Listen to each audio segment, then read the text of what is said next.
el capítulo 23 y el verso 13.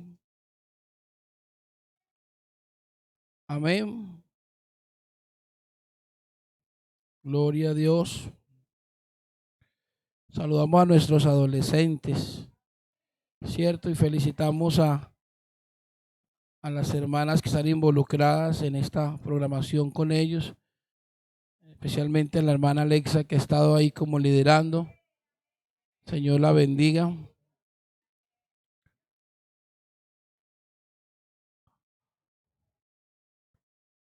No, Job capítulo 23 y el verso 13.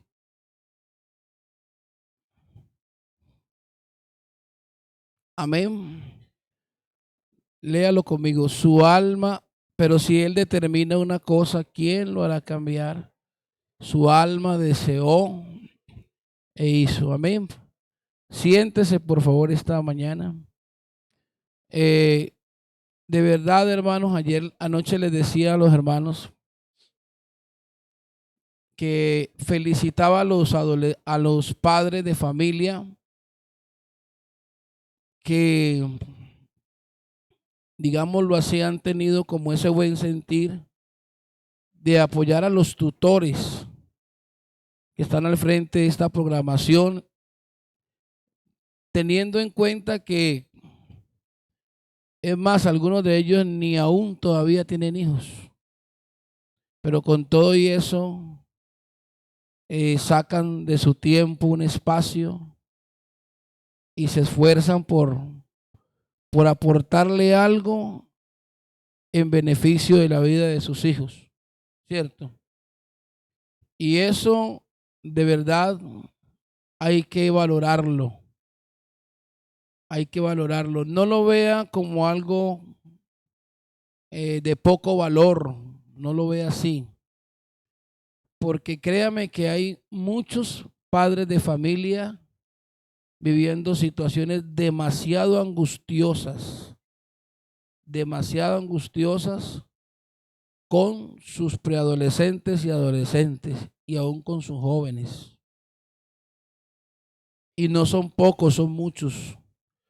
A veces creemos que solo sufren los que están allá afuera por estar bajo esa nube oscura del pecado. Y no crea, tenemos hermanos que tienen problemas bastante serios con sus hijos. Y hombre, lo que uno pueda hacer por un hijo, como padre hay que hacerlo. Ayer de verdad me dio mucha tristeza por los que no vinieron, porque lo que pasó anoche aquí fue algo muy bonito de parte de Dios. Y yo estaba pensando, son los dos polos opuestos, porque el predicador de anoche, él nació y se crió en la iglesia. Y con todo y eso, los que estuvimos anoche, él nos predicó no desde lo que le contaron, sino desde lo que él vivió como niño, como preadolescente y como adolescente. Y yo espero en el Señor que ustedes también vean esto no como un programa más, sino que le pongan a esto gran sentido de seriedad y de responsabilidad. Porque ustedes no van a quedar toda la vida adolescentes. No se van a quedar así. Ustedes, el tiempo va a ir transcurriendo y esa etapa de adolescente, eso va a pasar. Y llegarán a la adolescencia y bueno, la vida seguirá su rumbo. Y depende de cómo se construyan ahora en el pensamiento, eso tendrá sus repercusiones a futuro. A futuro. Entonces, hay que aprovechar y valorar todos estos espacios, porque es una inversión que le están haciendo no solo a su vida espiritual, sino a su vida, digámoslo así, a su proyecto de vida secular. Porque inclusive el proyecto de vida espiritual tiene incidencia en el proyecto de vida secular.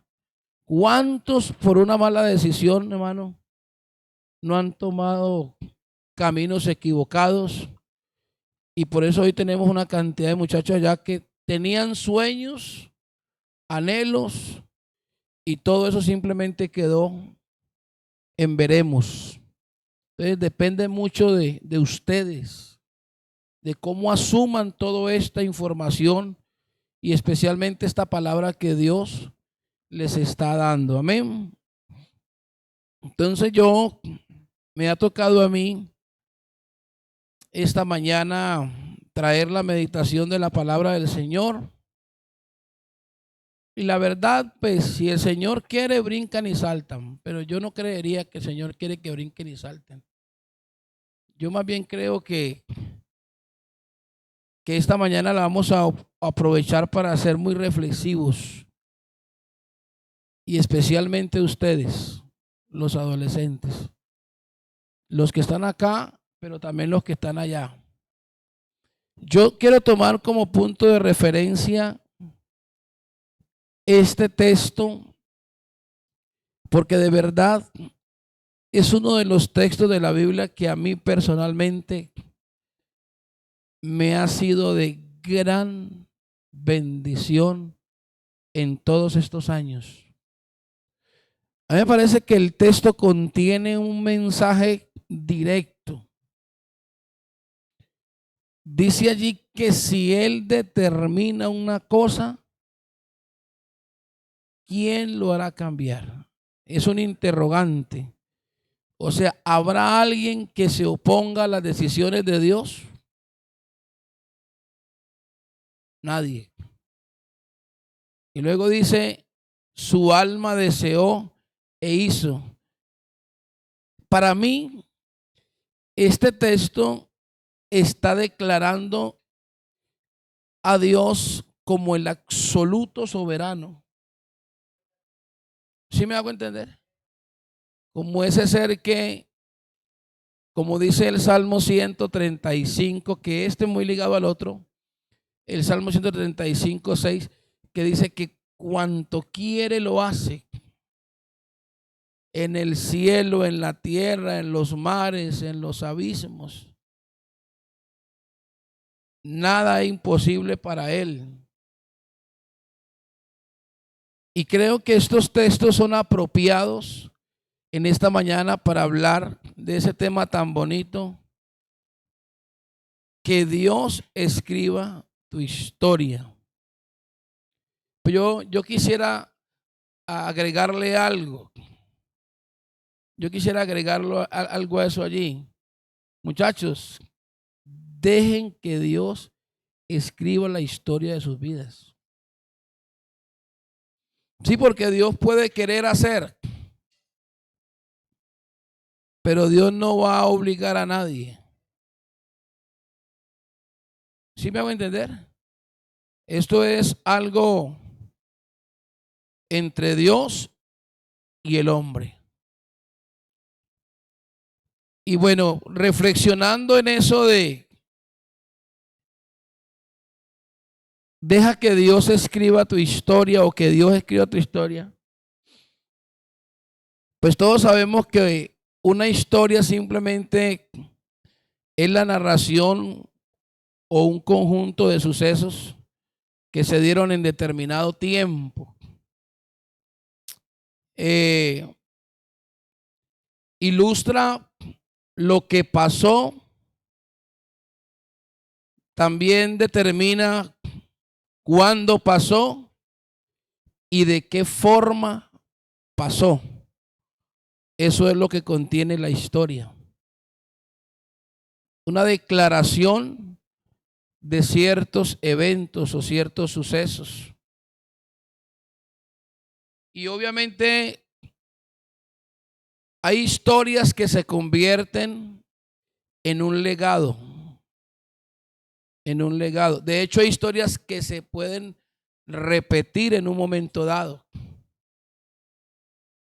Alguien dijo, el que no conoce su historia está condenado a repetirla. Entonces, pienso que esto de la historia siempre ha estado en el pensamiento de Dios, porque de hecho, nótense ustedes que a Israel se le recomendó eso. No solo el suministrar la palabra a los hijos de sus hijos y de sus hijos y a las generaciones venideras, sino que también Dios ordenó que se hablara no solo de la palabra, sino que se hablaran de los hechos portentosos de Dios. De hecho, yo estaba recordando que cuando los cautivos estaban en Babilonia y ellos pedían la misericordia de Dios, ellos decían: Señor, ¿dónde están tus antiguas misericordias que nuestros padres nos contaron? ¿Sí me hago entender? Los padres contaban a sus hijos cómo y de qué manera Dios les habría librado del poder del enemigo. Y los hijos contaban a sus hijos. Y la idea era que eso trascendiera de generación en generación. Entonces, si hay alguien que le interesa que la historia se conserve en el tiempo, es Dios. Amén. Juan dijo: lo que hemos visto y oído tocante al verbo de vida, eso tiene que ver con la historia, con lo que ellos vivieron y presenciaron con él. Se convierte entonces también en un momento dado en un legado, en una hegemonía. Y se dice que la historia en relación a Dios, como ese ser que se da la tarea de intervenir la vida de alguien para que ese alguien en su momento se convierta en un ícono con un legado trascendental. Esto tiene primero inicia con un llamado. Primero inicia con un llamamiento. O sea, sin llamado no hay historia. Con Dios nadie tiene historia si Dios no lo llama primero. ¿Sí me hago entender? Esta mañana aquí pueden haber llamados.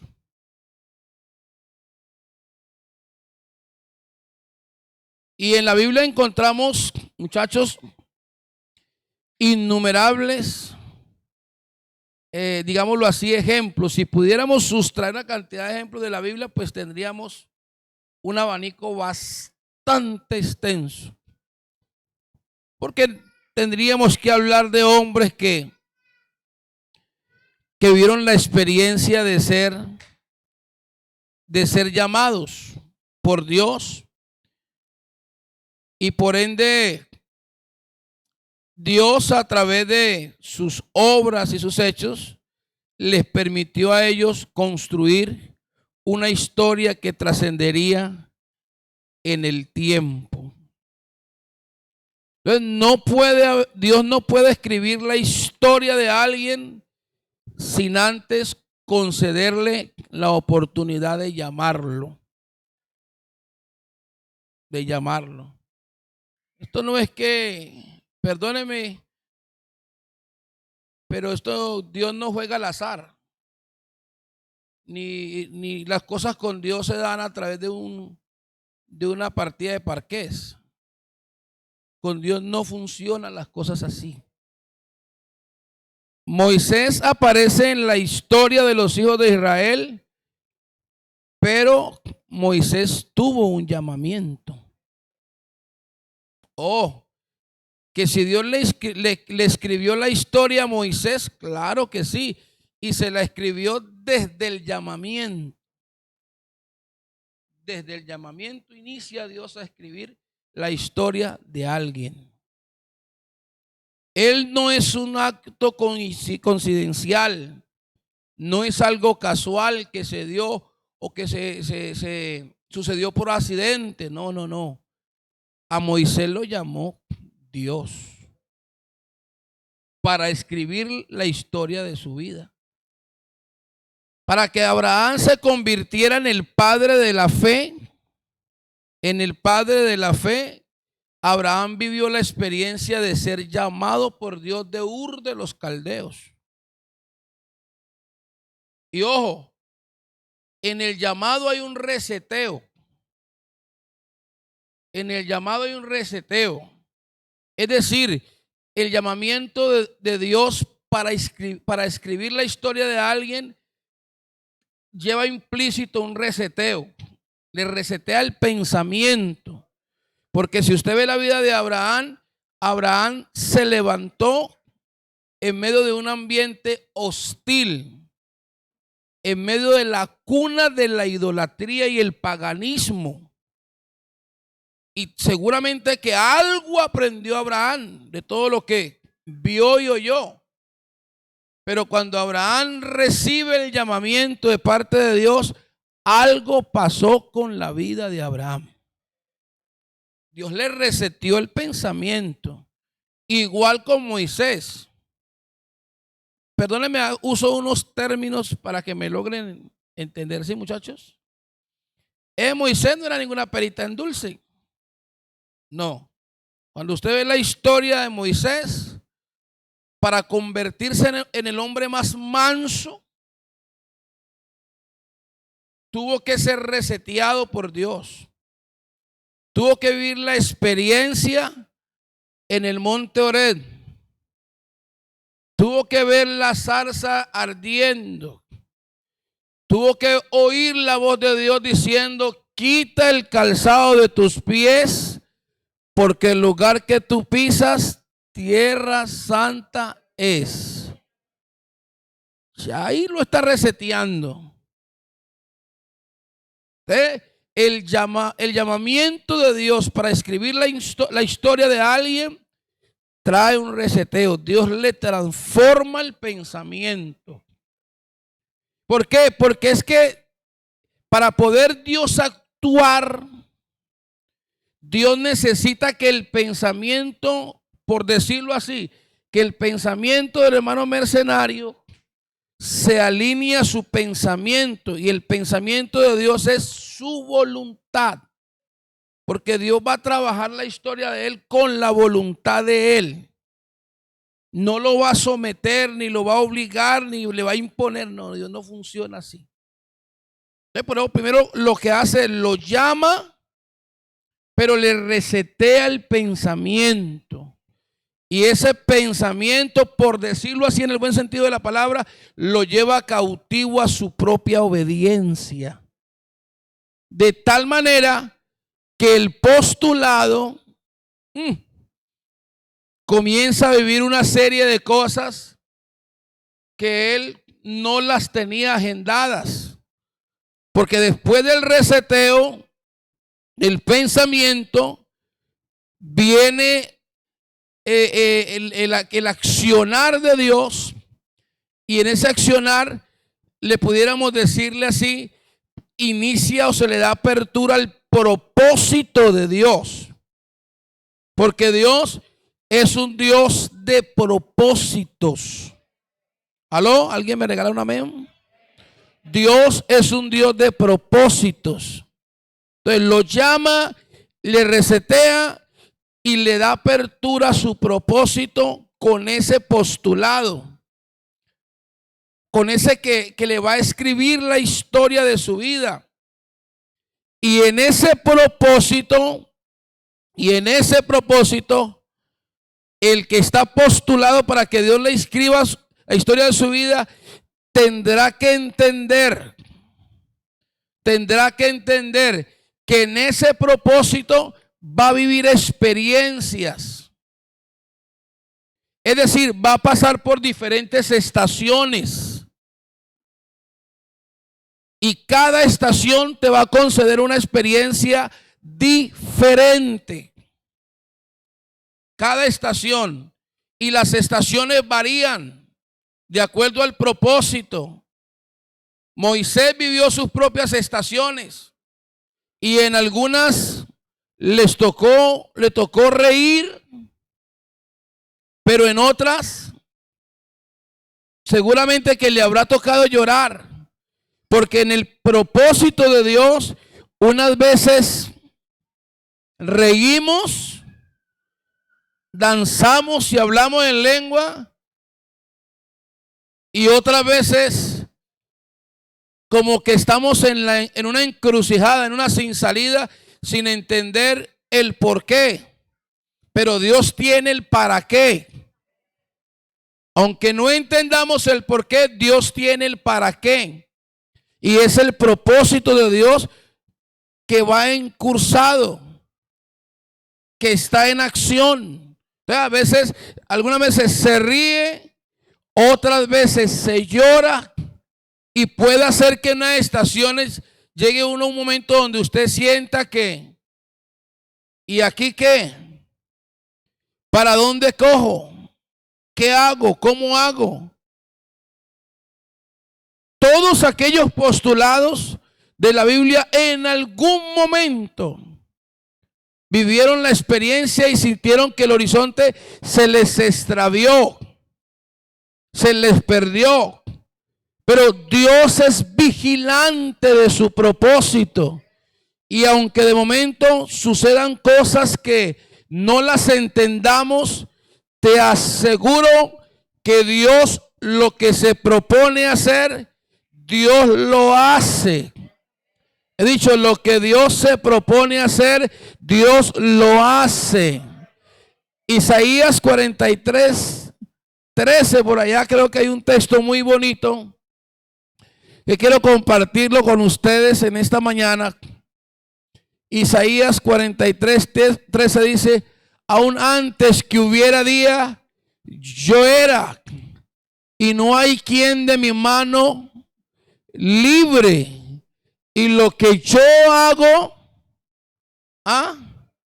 y lo que yo hago, ni las circunstancias, ni por oscuro que sea el panorama, cuando Dios determina una cosa, la hace. Amén. Cuando Dios ficha a alguien, o separa a alguien, o llama a alguien y lo enruta, lo resetea, lo encamina por esas diferentes estaciones, Dios se da la tarea de cuidar que todo esté marchando súper bien. Y aunque uno como humano no entienda nada, la Biblia dice que Dios todo lo hace perfecto en su tiempo. Porque Dios para todo se toma su día y se toma su hora. Las circunstancias no lo presionan a Él. Diga gloria a Dios en esta mañana. Amén. Entonces, esto es lo que la Biblia declara. Cuando alguien entiende que ha sido llamado por Dios para que su vida, digámoslo así, Dios escriba la historia de su vida, tendrá que vivir sí o sí todo esto que yo estoy mencionando. Y qué bueno que ustedes lo logren entender en esta mañana. Porque si lo logran entender, seguramente que en una de esas estaciones, por difícil que sea el momento que les toque pasar o vivir,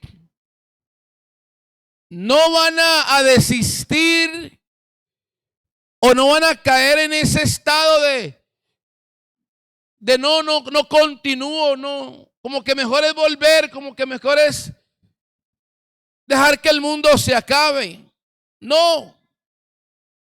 Vean, no existe un lugar más seguro que estar en las manos de Dios. ¿Alguien dice amén a eso en esta mañana? No hay un lugar más seguro que estar en las manos de Dios. Amén. En el propósito de Dios no existen edades. ¿Aló? No existen edades. Sencillamente porque Dios es soberano. Y cuando quiere hacer algo, lo hace. Dios quiso escribir la historia de un niño, producto de un milagro que Él concedió, porque su mamá y su papá eran estériles. Pero resulta que había un propósito eterno. Había una visita que venía desde los días de la eternidad. Y Dios quiso llamar a un niño que no estaba, todavía no se había encontrado el espermatozoide de su papá y el óvulo de su mamá, porque probablemente muerto, todo allí, el panorama era de muerte, ella era estéril, no había cómo. Pero Dios, que se antepone a las cosas, que conoce el futuro y vive en su eterno presente, Dios quiso abrir un vientre, que un niño fuese concebido por su madre, y a ese niño escribirle la historia de su vida. Y desde donde se la comenzó a escribir, no estaba todavía, escúcheme, no estaba todavía, no se había unido el óvulo y el espermatozoide, y ya en el propósito eterno de Dios ya estaba registrado. Y cuando Dios dice va, por cerrada que esté la puerta, pues la abre. Porque Él abre la matriz estéril y dice que a la estéril la hace habitar en familia. Grite gloria a Dios en esta mañana. Yo no sé si me estoy haciendo entender esta mañana. Y aparece un niño un día cualquiera, la señora Elizabeth. Su padre Zacarías seguramente ya tenían alguna edad, y un impulso extraño, estuvieron juntos íntimamente y pasaron los días, y Elizabeth dijo: quiero mangovich. Tengo mareos. Hágase para allá que no huele bien. Yo no sé si mi diácono lo está viviendo, pero Eliana, por favor, no. Esas reacciones como que no son normales. Y Elizabeth, tengo un atraso. ¿Cómo así? Esto es extraño. Sí, como que estoy embarazada, y efectivamente estaba embarazada. Ya Dios había puesto ese niñito ahí, que Dios lo puso. Puso ese niñito ahí. Amén.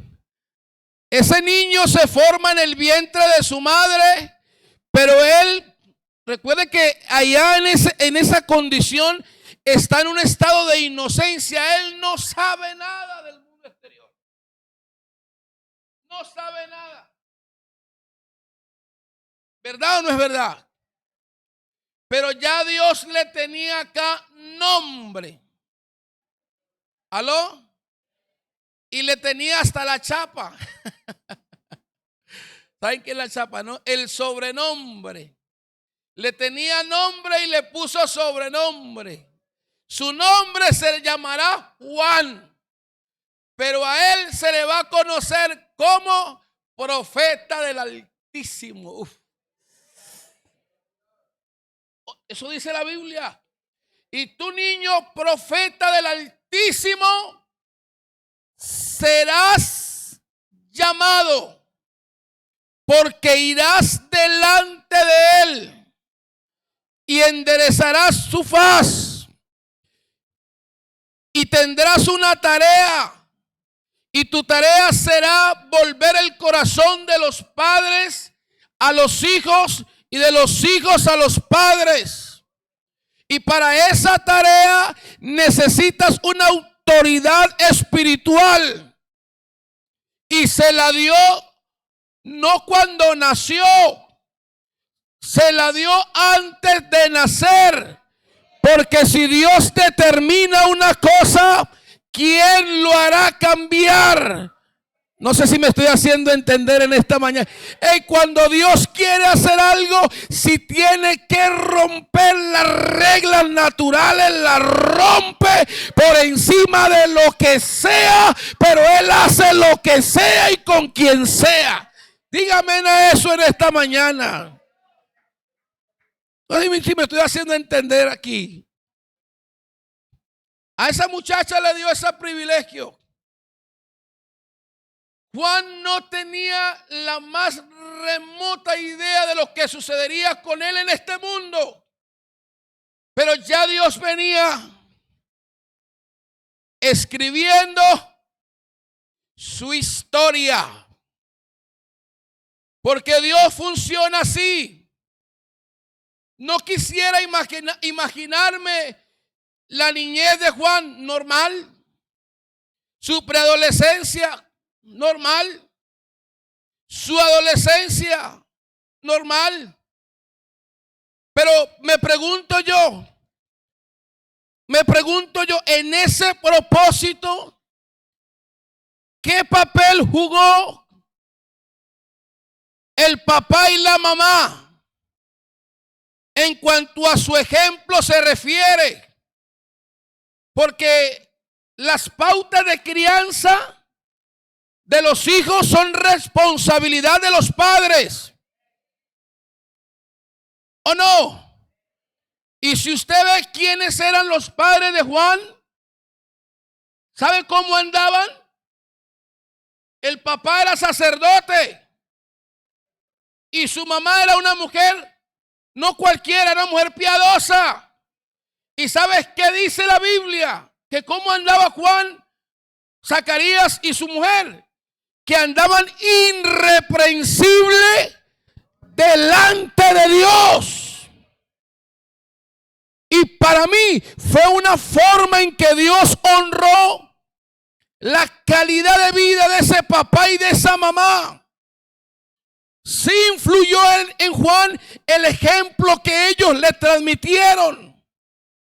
Y te aseguro que en su preadolescencia, en su adolescencia, seguramente se vio rodeado, sitiado de diferentes tentaciones y oportunidades para hacer lo malo. Juan no fue un niño extraterrestre para decir que no sintió nada de lo que ustedes pueden sentir. El diablo siempre ha sido diablo en todos los tiempos. Y seguramente en cualquier momento le propuso lo malo. Pero te aseguro que en Juan se sembró una semilla. Se sembraron unos principios y unos valores. Se hizo un trabajo pedagógico bien estructurado. Y lo digo porque en este macroproyecto no solo tuvo la intervención Dios, también los padres tuvieron mucho que ver para que la historia de ese muchacho Dios la pudiese escribir como la escribió. Y si usted ve la historia de Juan, hermano, Juan nunca hizo un milagro. Nunca. No sanó a nadie. No libertó a nadie. Nada.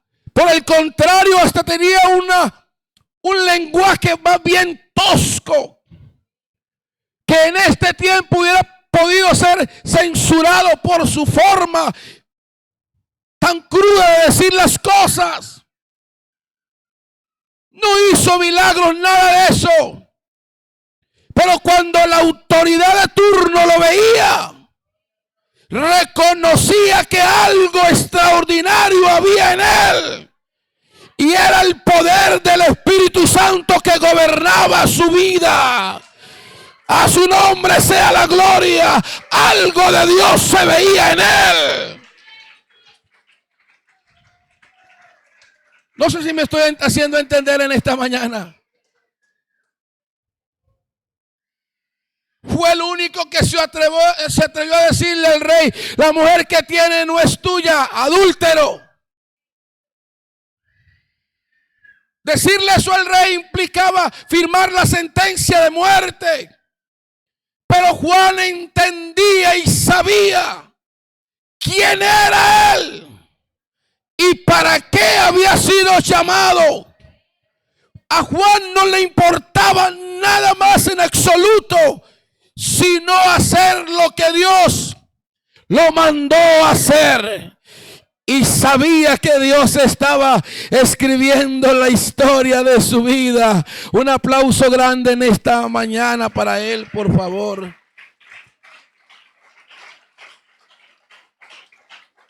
Voy a resumir aquí.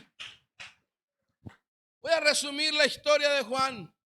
Juan fue el que hizo que los montes altos, hablando de la petulancia y la arrogancia que los reyes de turno tenían en esa época, los sacerdotes y todos aquellos, se bajara.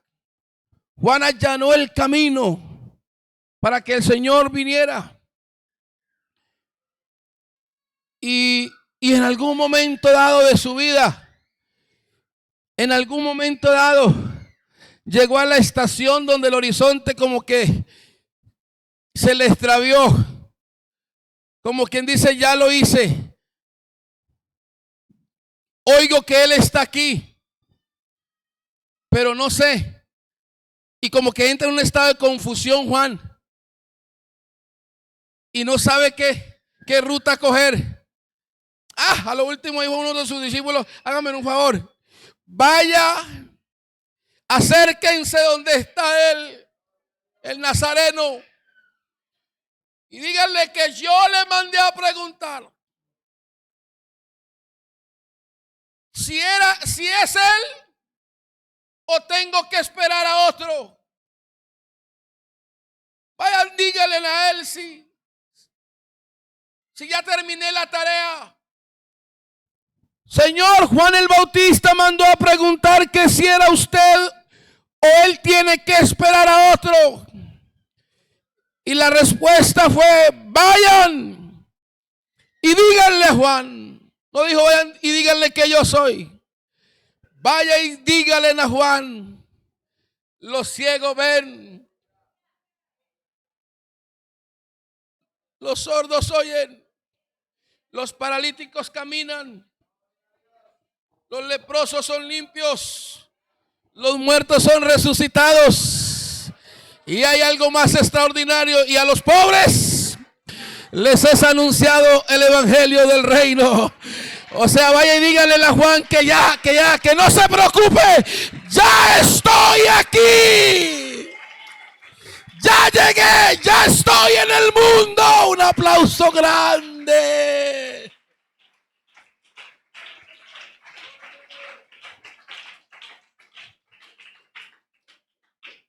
Hey, tremendo hombre de Dios.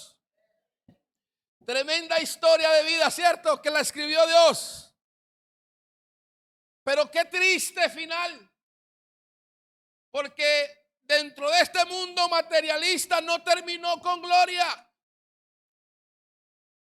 Herodías danzó para el rey y el rey quedó impresionado y pidieron fue la cabeza de él. ¿Qué cosa pide? La cabeza de Juan. Claro, el diablo le estaba estorbando semejante autoridad. Y Juan terminó, ¿cierto? Pero la historia dirá, y pasarán generaciones enteras Y la historia tendrá que decir que hubo un hombre enviado de Dios. La historia tendrá que decir que entre los que nacen de mujer no se ha levantado uno mayor que él, siendo el más pequeño en el reino. Uy, hermano. La historia dirá que él hizo la tarea que Dios lo mandó hacer. ¿Estoy haciendo entender, muchachos? El propósito de Dios tiene diferentes estaciones.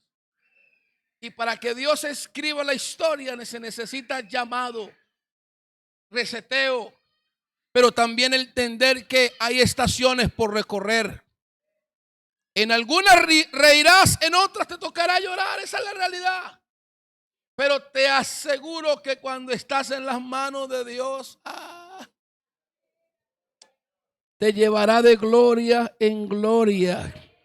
He dicho, te llevará de gloria en gloria, de poder en poder, de poder en poder. El diablo no podrá estorbar el propósito. Los demonios no podrán estorbar el propósito, porque Dios te blindará. Amén. A su nombre sea la gloria. A su nombre sea la gloria. En la historia que Dios escribe de un hombre, siempre habrá llamado.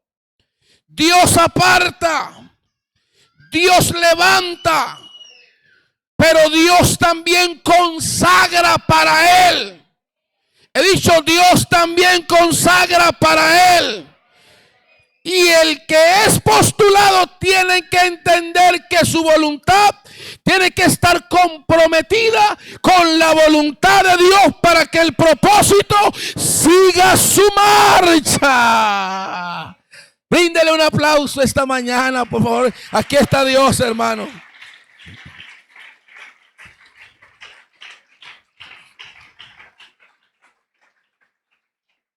Ahora Dios no es como el hombre. Escúcheme en esto, muchachos. Dios no es como el hombre. El hombre va y solicita trabajo en X empresa y es normal.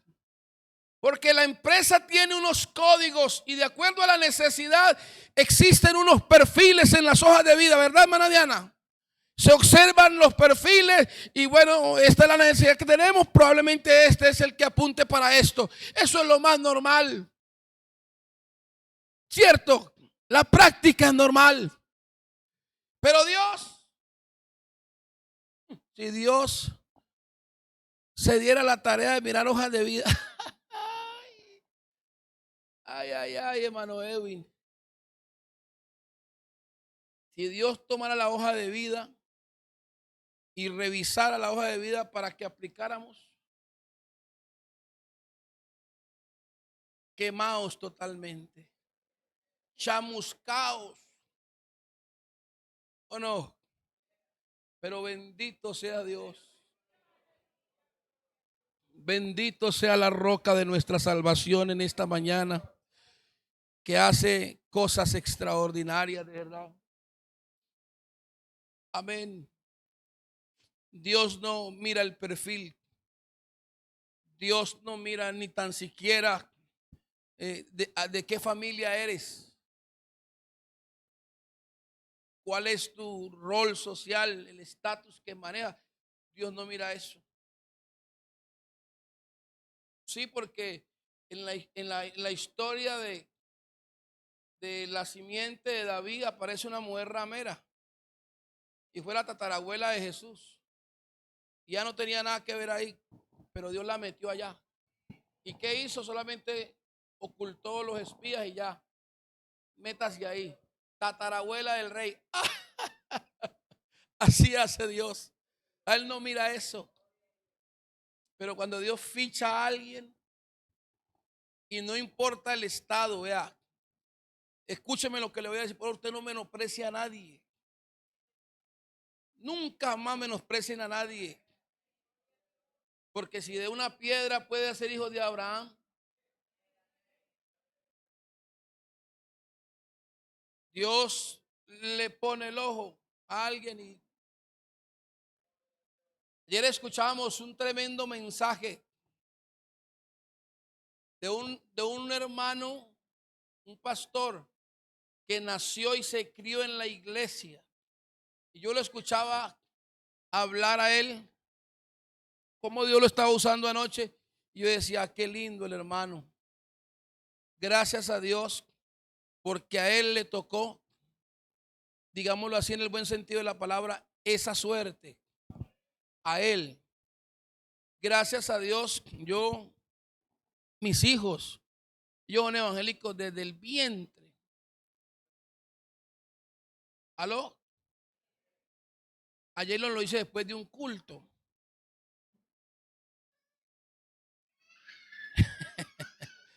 Sí, estaba en Buenaventura, me comí mi Marlin y se vino Jay. Bueno, o sea que ellos son evangélicos desde el vientre.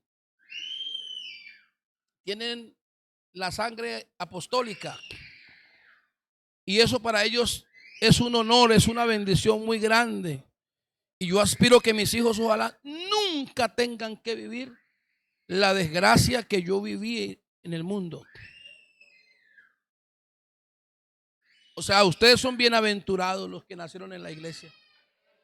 Ustedes, muchachos, uy, hermanitos. Vea, como estamos hablando de que Dios escriba tu historia.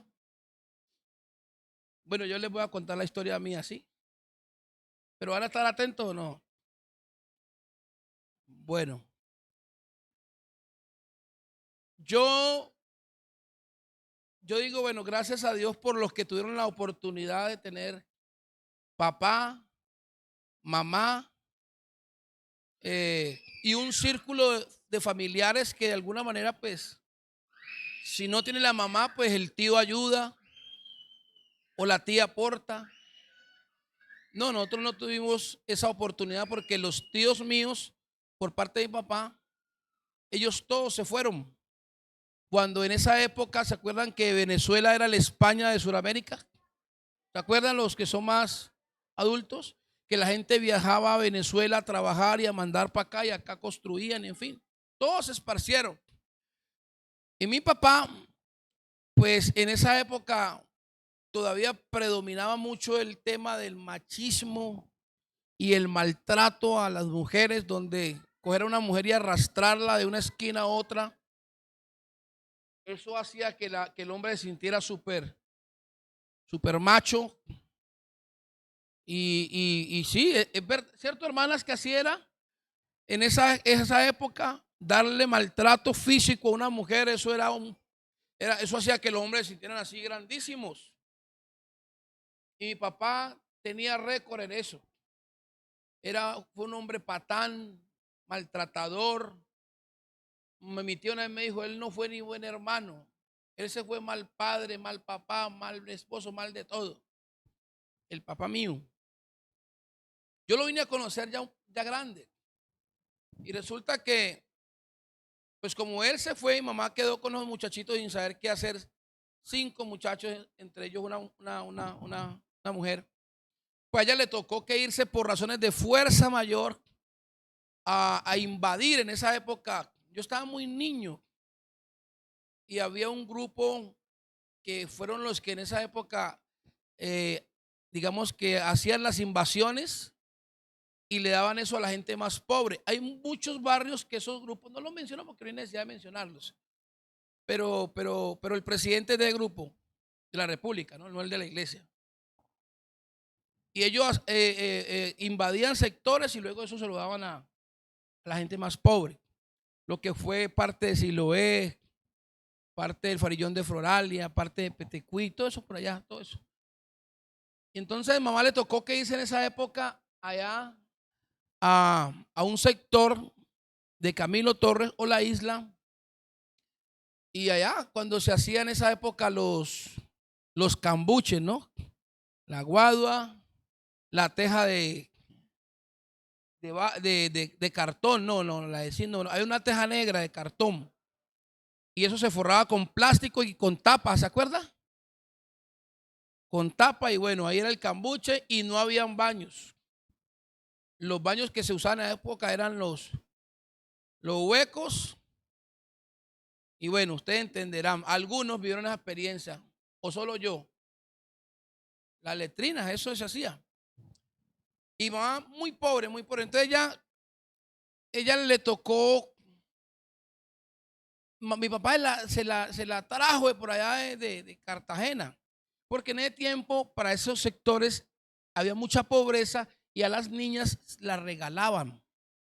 A las niñas las regalaban a la gente más pudiente para que pudieran de pronto forjarse un mejor futuro. Los padres regalaban los hijos, las hijas, en la costa atlántica, Cartagena, el Cesar, todo eso. Y a mi mamá la regalaron. Entonces, en ese ir y venir, se conoció con mi papá y este se la trajo para acá a darle mala vida y le hizo 5 hijos. Entonces, él se perdió el mapa y ella quedó solita pues con nosotros 5 y yo estoy entre los menores. Por eso cuando yo enterré a mi mamá, yo decía, para mí es un honor enterrar a una guerrera. Uy, porque esa señora fue, Dios mío. Pero mientras yo tuve la oportunidad, nunca le faltó nada. Yo se lo daba todo, todo. Yo no consentía que a ella le hiciera falta nada.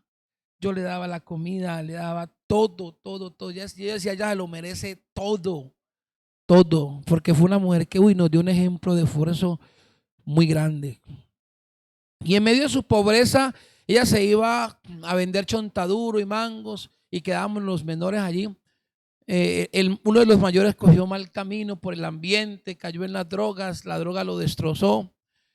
Ella en medio de su desesperación por tratar de darle algo a sus hijos, la oportunidad que el enemigo le brindó fue venda droga, que eso fue la peor desgracia que pudo meter a ese humilde rancho, porque eso cobró la vida de mi hermano mayor.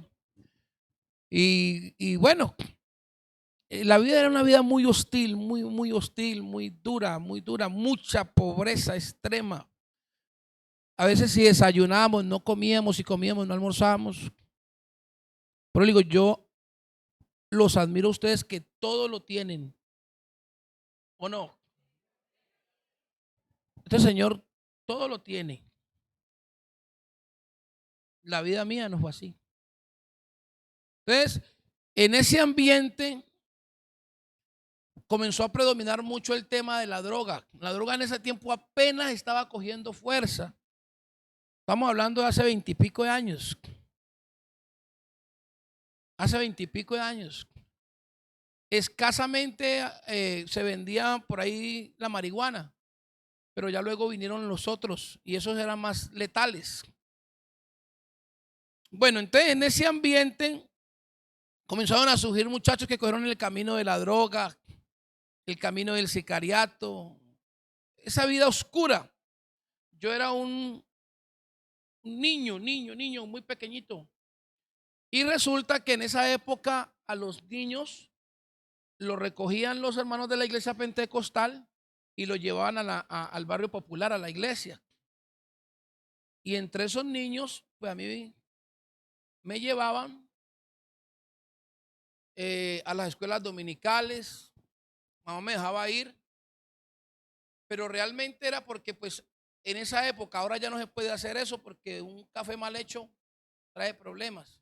Pero en esa época a los niños les daban café con pan y pues yo iba a ir a desayunar. Y a mí allá me enseñaban la palabra de Dios, me enseñaban la buena semilla. Eso se me quedó en el corazón. Siendo un preadolescente, honestamente, yo tuve un sueño. Porque cuando uno está en la adolescencia, entra en la preadolescencia, uno sueña con muchas cosas, con muchas cosas. Yo tuve un sueño. Y el sueño mío, ¿sabe cuál era? De verdad se lo digo en el temor de Dios. Honestamente, era ser futbolista profesional. Porque soy de esa generación que uno se levantaba a jugar descalzo. Cuando llovía, jugar afuera con los muchachitos eso era un hobby riquísimo. Y yo tuve la oportunidad de ver jugadores profesionales que se quedaron en el barrio mío, Checho Angulo, Niver Arbolea, que fue campeón con Nacional. Entonces, yo me crié en medio de ellos. Y mi sueño de adolescente era ser futbolista profesional. Ser futbolista. Y a esa edad yo cogí el balón y aprendí a jugar fútbol. Aprendí. Y de verdad, jugaba muchísimo fútbol a esa edad de ellos. Por mí iban de la América al barrio a buscarme para que yo fuera a jugar los torneos de liga.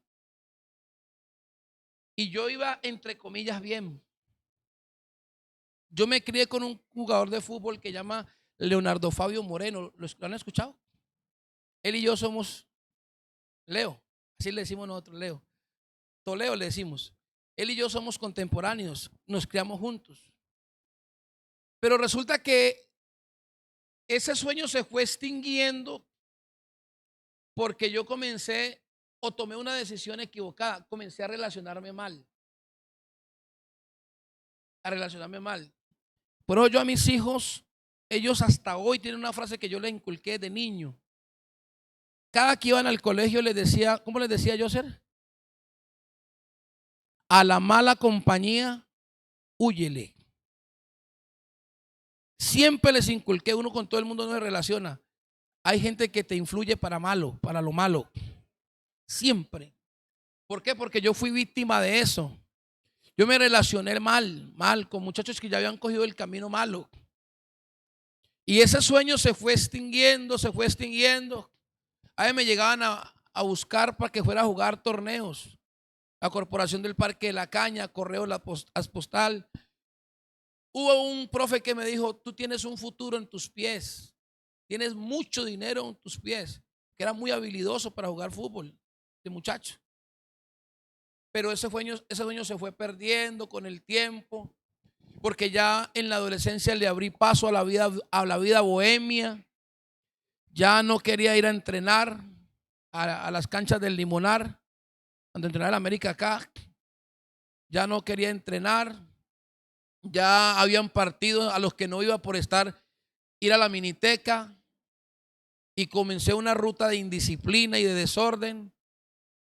Y ya jugaba esporádicamente en los torneos del Guabal, los torneos de las Ceibas, así. Pero no, ya no lo veía como algo que me generaba una pasión, sino como algo que decía momentáneo. Se fue extinguiendo ese sueño. Hasta que en la adolescencia, siendo un adolescente, ya la vida me perdió. Ya lo había probado todo. Lo único que sí nunca me gustó, nunca, fueron las drogas. Porque yo vi a mi hermano terminar durmiendo en la calle. Nunca. Ese sueño se extinguió.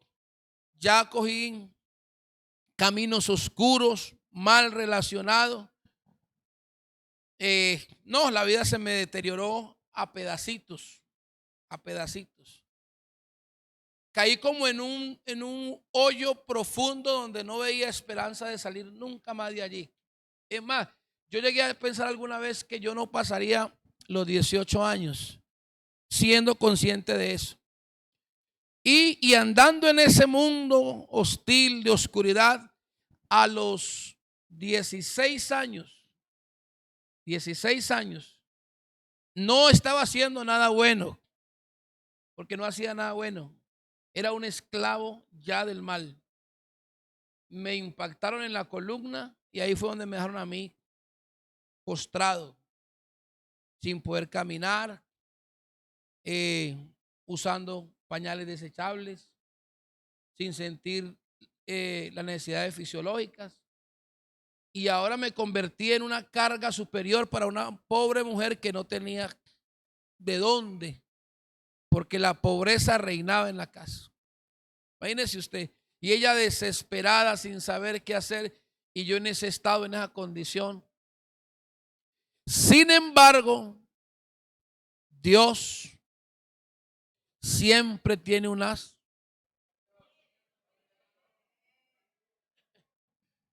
Cuando Dios ficha a alguien, Él tiene un as debajo de la manga. Y tarde que temprano lo va a sacar. Y entonces yo quedé en esa condición sin contarles o abreviarles que 3 meses antes en una discoteca llegó el sicario a matarme a mí. 5 tiros me hizo y no me pegó uno. Dios me guardó. Porque cuando alguien Dios lo ficha, lo blinda y lo guarda. Me llamó y me separó. Estando en ese estado y en esa condición, sin esperanza, los sueños de ser futbolista se extinguieron. No veía el panorama claro, todo era oscuro. Mi mamá entró en un estado de angustia, desesperación, sin saber qué hacer. Me le convertí en una carga. Porque pues imagínese usted ahora tener que ir a vender más chontaduro, más mango para poder sustentarme a mí. Crítico. Pero resulta que un día cualquiera, estoy resumiendo, ella en su desesperación me llevó a Buga. Yo recuerdo que fuimos allá a Buga, el Señor de los Milagros. Ella hizo un poco de cosas y eso no funcionó. Luego me llamaron que a la Roosevelt, la que queda por aquí, por la Milagrosa, tampoco. Fuimos donde una bruja, tampoco. Y yo entré en un estado de angustia y desesperación cual nunca. Yo no le hallaba sentido a la vida de verdad. Para mí lo más inmediato era quitarme la vida y resolvía todos los problemas y ya terminaba con esa triste historia. Pero la bondad de Dios me venía coqueteando. Dice la Biblia que con cuerdas de amor, Dios comenzó a jalarme y a llamarme y a coquetearme y a seducirme. Dios nunca llega tarde, siempre llega en el momento en que tiene que llegar. Y créame que muchas veces, aunque uno vea los sueños que se van derritiendo de la nada, cuando uno está en el propósito y en las manos de Dios, lo que Dios decide hacer de su mano, nadie lo va a estorbar. Y entonces, en el peor momento de mi vida, cuando yo quería extinguir mi existencia porque no hallaba sentido de vida, fue donde Dios intervino. Llevó a un muchacho de la Iglesia Pentecostal Unida de Colombia para decirme: conozco a alguien que tiene poder para cambiar tu historia de vida.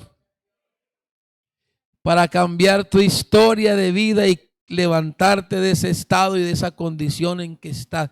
Era un estado miserable, era una historia triste, llena de dolor, de desgracia y de miseria.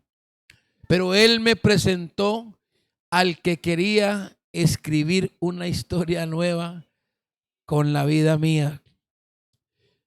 No fue coincidencial, me llevó a la iglesia, él que meses no iba a la iglesia, estaba apartado.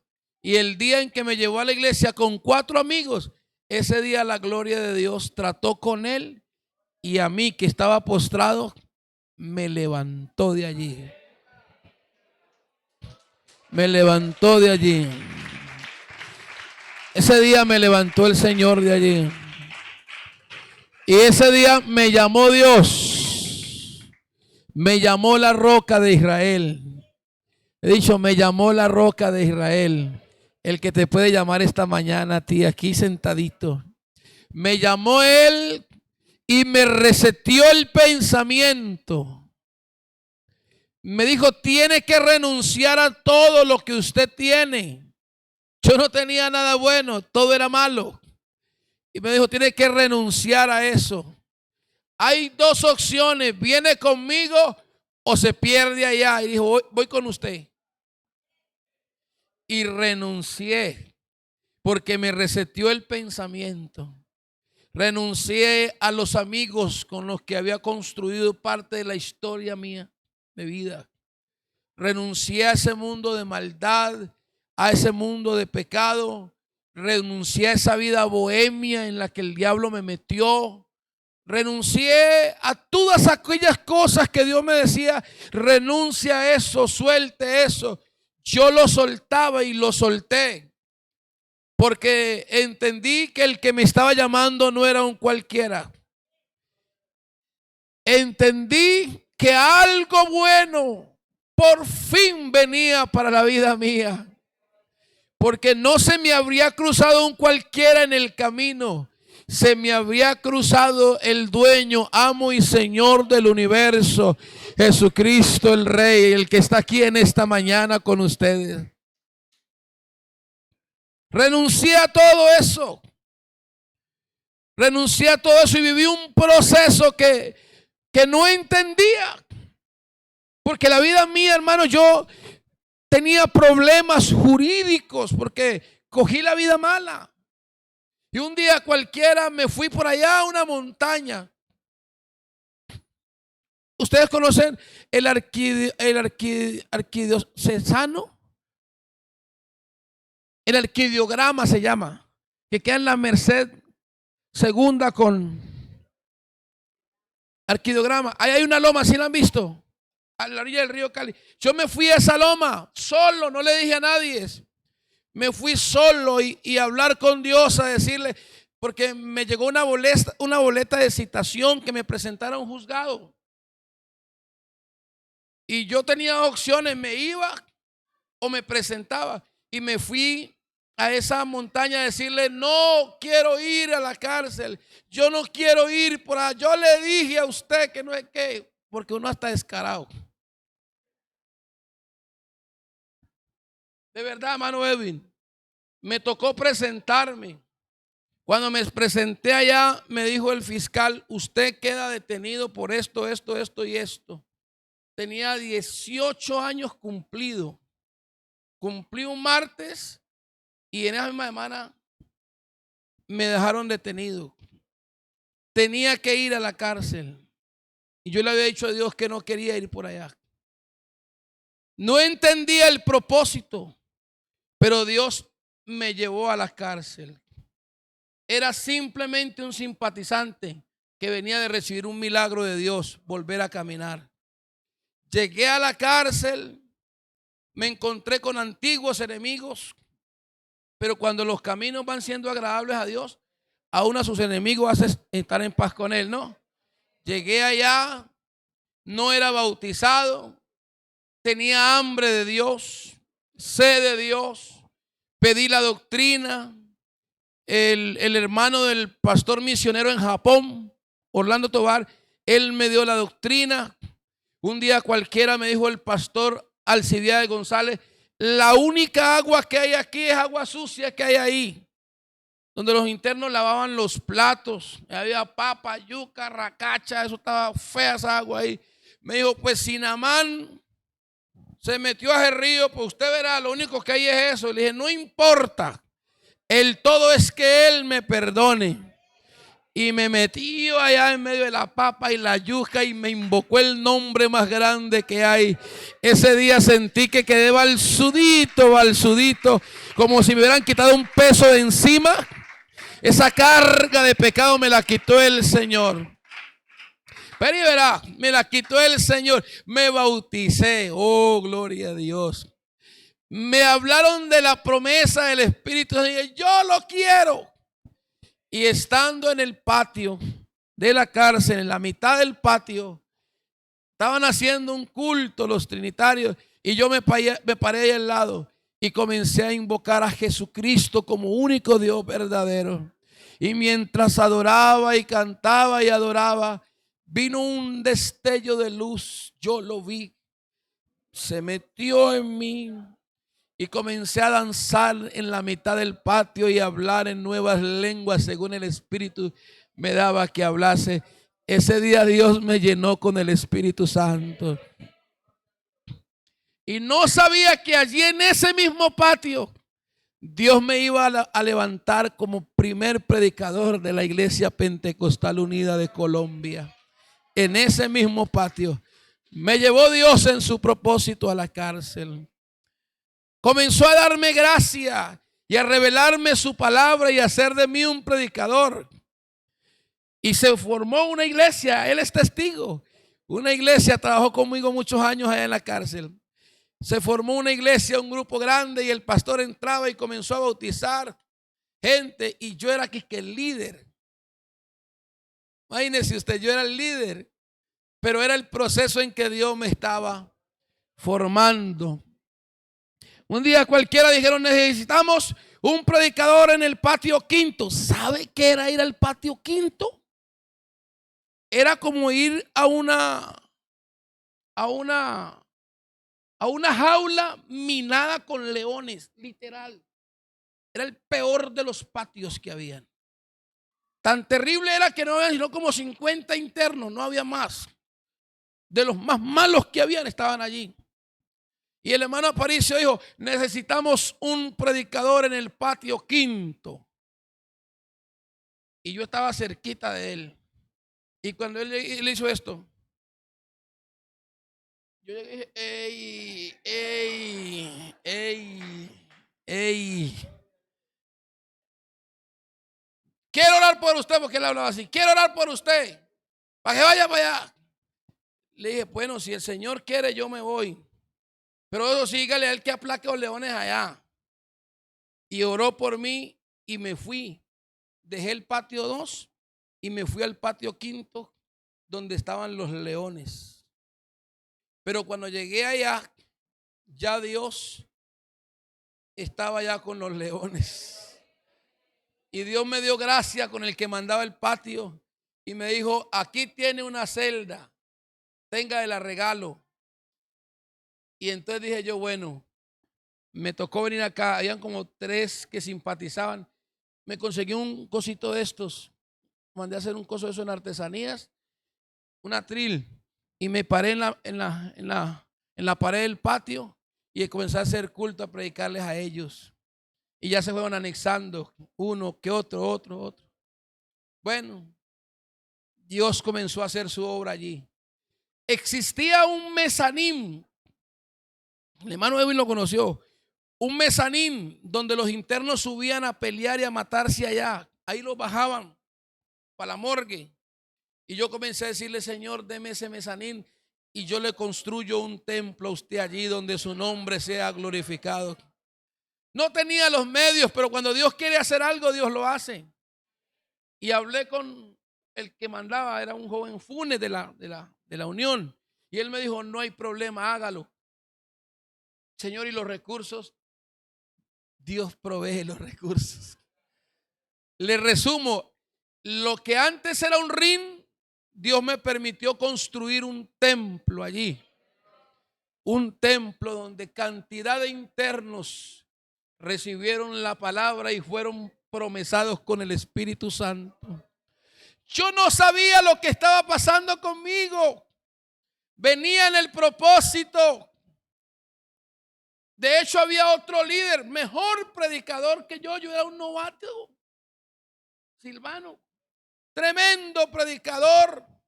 Pero un día se dejó llenar de altivez y de prepotencia y fue arrogante con el hermano Aparicio, nuestro pastor. Y fue hasta grosero, irrespetuoso. Y yo le dije: ¿por qué le hablas así a nuestro pastor? No hagas eso.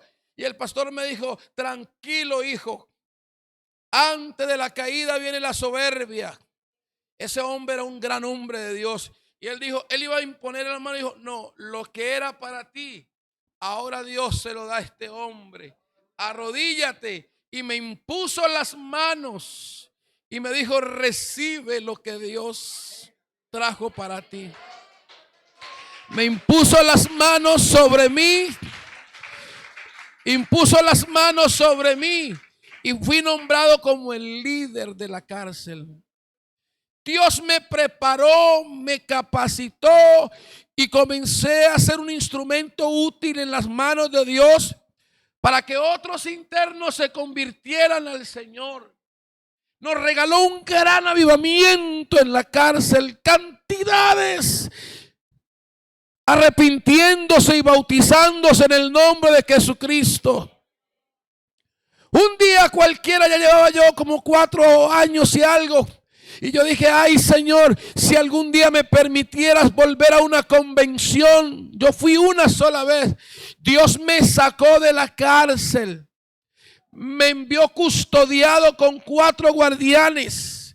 Fui a la convención internacional en Cali. Estoy hablando hace 17 años, 20 años quizás.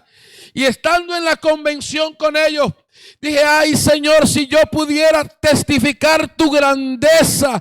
No había terminado de hablar y alguien me dijo: que vaya, que el honorable consistorio, el director de misiones, quiere que usted testifique. Dios me paró ante más de 35,000 personas a testificar de su grandeza. Era el propósito de Dios. ¿Me está escuchando? Era el propósito.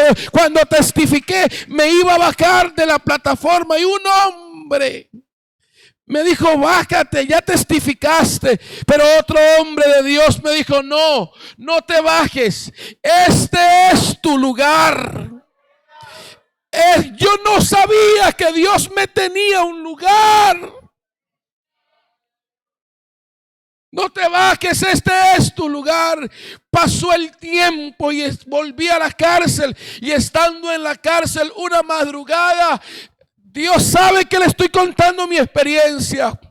Oré hasta las 2 de la mañana y me quedé dormido. Y tuve una visión, y en esa visión un ser extraordinario y su rostro resplandecía. Me llamó y me dijo: siéntate. Yo me senté, estaba mi esposa al lado, la hermana Juliet, y de repente me dijo: es preciso que yo mengüe y tú crezcas. Yo me voy a ir de aquí, pero tú predicarás mi palabra. Ese día Dios me llamó al santo ministerio. Yo terminé danzando y hablando en lengua y entendí que Dios me estaba llevando a otros niveles en Él. Pasó el tiempo y mi pastor Aparicio tenía que irse y me dijo: yo me tengo que ir, pero tú vas a quedar aquí. Predica la palabra, no calles. Entendí que Dios me estaba diciendo: Él viene conmigo, pero tú vas a quedar aquí. Yo soñé ser un futbolista, pero Dios me tenía para ser predicador de esta bendita gracia. Y es el honor más grande el que tengo en esta mañana, que me escogió la roca de los siglos, me guardó allá, me cuidó en la cárcel y me tiene en esta mañana aquí para decirte que por oscura que sea la historia, Dios la puede cambiar. Dígale amén a eso en esta mañana.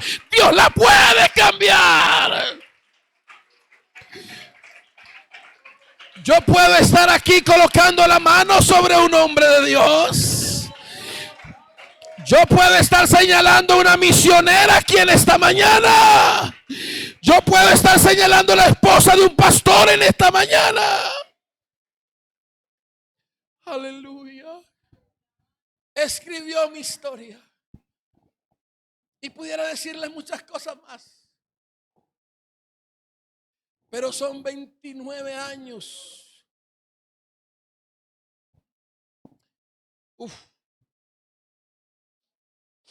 Qué calidad de Dios. Hemos caminado juntos. Y ha sido tan lindo, tan lindo. Ayer me pasó algo, fui a una cita médica y me senté. Y la señora que me atendió me dijo: tú tienes algo. Te sentaste y siento algo. ¿Quién eres? Le dije: soy un hombre de Dios. Me dijo: sí, yo sentí algo. Cuando te sentaste aquí, hay una niña que está a punto de quitarse la vida. Tú puedes orar por mí, también por ella. Y dije: wow, esto es mucho Dios el que tenemos esta mañana. Dale un aplauso grande en esta mañana a Él. soy lo que soy por la gracia de Él. Él está escribiendo mi historia, no ha terminado. Siento que todavía no ha terminado. Un día terminará. ¿Y sabe cuál es mi anhelo? Y con esto termino. Que un día cuando yo no esté, que ya toque, si el Señor no viene antes, que un día mis hijos puedan contarle a sus hijos: tuvieron un abuelo que amó a Jesús, que sirvió a Dios con integridad, que no le dio a Dios lo que no tenía. A veces mi esposa me dice: papi, pero todo lo tuyo es la iglesia, es lo de Dios. Pero eso es lo que tengo. Eso fue lo que Él hizo de mí. Yo no tengo la culpa que Él haya decidido hacer esto conmigo. Pero siento que lo puede hacer con muchos de ustedes. Yo esta mañana quiero orar por ustedes. Y les suplico, por favor, dejen que Dios escriba la historia de su vida. Que un día, cuando mis fuerzas ya no estén y ustedes sean los fuertes, ustedes puedan decir y recordar este momento: Dios me habló a través de mi pastor y me hizo un llamado. Ese muchacho que está hoy en la Paso Ancho de asistente era un adolescente cuando Dios me dijo: Él es un pastor. Le dije: te vas a guardar, te vas a cuidar, porque Dios te va a llevar a unos lugares que ni tú lo sabes. Así que en esta mañana quiero terminar orando por ustedes. ¿Aló? Y los padres van a venir a orar por sus hijos en esta mañana. Pónganse en pie, por favor. Si Él determina una cosa, y Él lo hará cambiar. El diablo tiene prostitución, el diablo tiene droga, tiene placeres, tiene sexo, tiene lo peor para ustedes. Pero Dios, lo que les tiene a ustedes es un futuro asegurado en esta vida y aún en la eternidad. Así que yo les suplico que se pongan en las manos de Dios.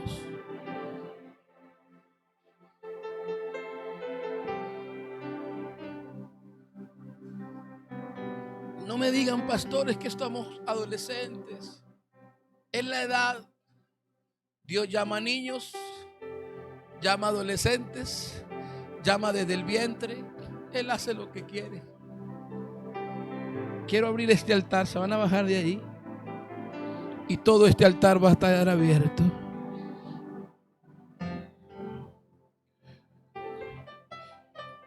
No sé si quieres traer tus niños al altar, porque Ana trajo sus niños al altar. Ayer nos decía el predicador: allá y fuera padres contratándole prostitutas a los hijos, llevándole la botella de ron a la casa, comprándole inclusive esos para planificar, preservativos para que forniquen. Y por eso cada día usted ve más muchachos destruidos.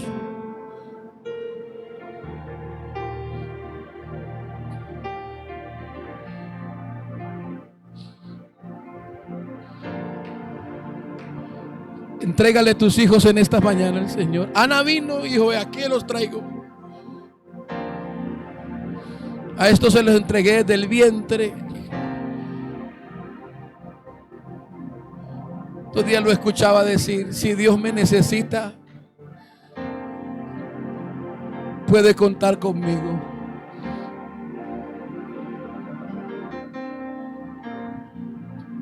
Puede hacer que muchos de estos adolescentes que están aquí han cometido errores y hasta graves, pero no hay razones para desecharlos. No hay razones para marcarlos. No hay razones para pensar que la historia de ellos terminó allí, con ese error que cometieron. Dios es un Dios que escribe nuevas historias. Con Dios hay nuevos comienzos. Con Dios hay nuevas oportunidades. No deseches tu muchacho. No deseches tu muchacha porque erró en el camino o porque se equivocó. No lo entregues a las tinieblas. Dios te lo puede restaurar. Te lo puede liberar. Dios puede hacer de él un instrumento grande en sus manos. Dile: Señor, escribe la historia de mis hijos. Alexa, ¿qué tal si vienes? Te impongo las manos aquí. Ven, Víctor. Viene en camino. No conoce nada de lo que hay acá afuera. Pero aún desde el vientre, dile: Señor, te la entrego. Escribe la historia de la vida de mi niña, Señor. Venga, Víctor. Oh, aleluya.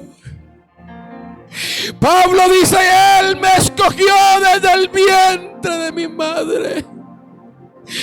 Isaías dijo: tuvo mi nombre en memoria.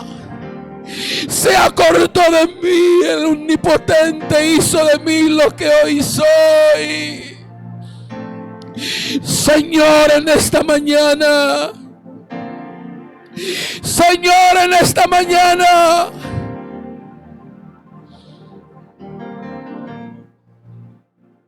Señor, en esta mañana, Señor, en esta mañana, yo quisiera que escribieras con tinta de sangre y buril de oro en el corazón de tus adolescentes. Que esta palabra quede marcada en el corazón de ellos. De tal manera, Dios mío, que puedan en el tiempo decir: oí a Dios.